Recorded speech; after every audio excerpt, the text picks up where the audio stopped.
श्रीराम सच्चिदानन्दो गोविन्दः परमेश्वर विष्णुर्महाविष्णुर्प्रभा विष्णुर्महेश्वर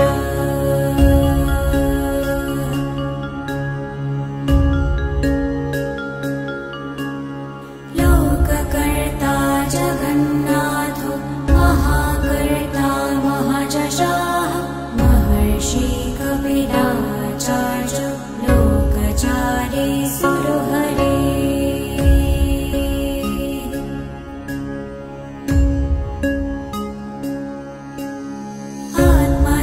जीवपालश्च सुरः संसारपालकः